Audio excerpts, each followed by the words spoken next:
Okay, thanks, no, Mark we don't. Scott. That's enough of that. That's enough of that. Okay. Right, you have been listening to The Liquid Lunch with Irma, Mark, and some crazy guy behind the mic. And we're going to go now to a little special episode of Mascott and Company with our very special guest, Mr. Mark Breslin. We'll be back after a moment.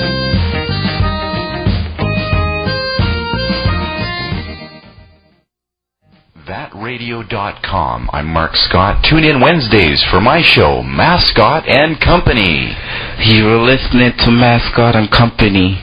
MASCOTT. Mascot and Company.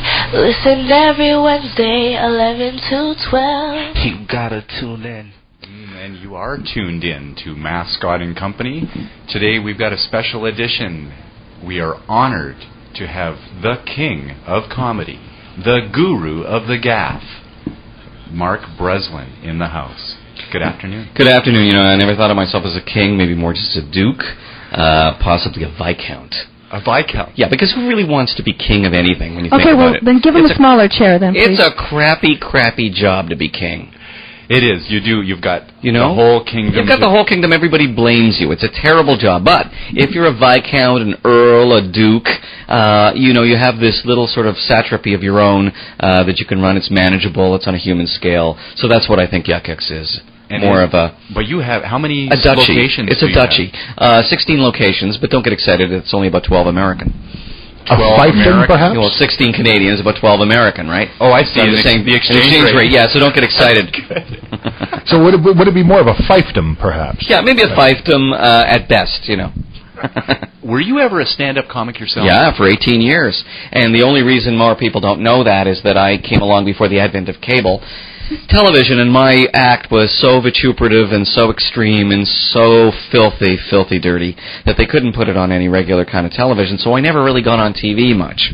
Or if I did, it was on such a censored way that it wouldn't have even made any kind of an impact. I think had I been a stand-up comic 10 years later, I might have gotten more of a reputation for doing my actual own work rather than producing, which is, of course, how everybody knows me. Right. But my timing was off. But my live shows were legendary, they tell me. So your timing was good while you were in the show. Oh, when I was on the show, yeah, my timing was good.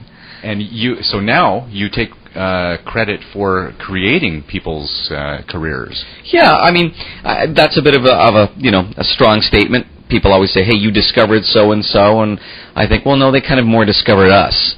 There's a kind of... We set up a situation where people could be themselves and be creative. Now, whether you want to call that discovering somebody, nurturing somebody, helping somebody, sure, we'll take the credit for that. But really, it's kind of more stay out of the way and let people discover their own genius. Mm-hmm. But Rick Moranis is one of the comedians. Yes, he was one of the first that ever came on the YukYuks stage when we were in the basement of a Church Street Community Center.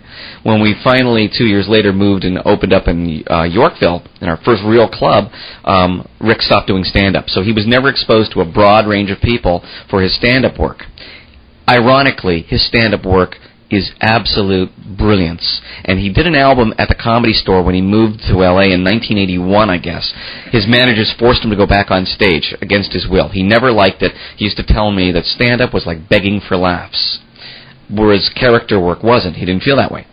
But he went on and they recorded an album of his stuff. It's out of print now, but you can find anything on the Internet. Get it. It's amazing stuff. Rick Moranis' only comedy, like solo comedy album, brilliant stuff. Excellent. And what do you call brilliant? It's brilliant. Just listen to it.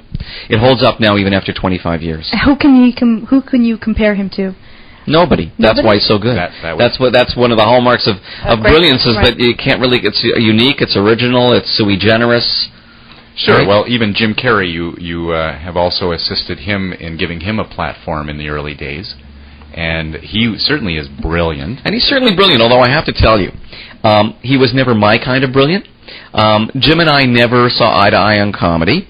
I wasn't that stupid to say, no, you can't go on my stage, because the audiences were really digging him.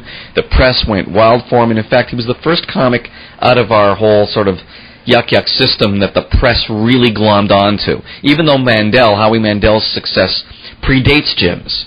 But the press here never quite got Mandel in the way that they got Jim Carrey. And yet I who was looking at the time more for the next Lenny Bruce, felt he was more like the next Rich Little or Jonathan Winters. And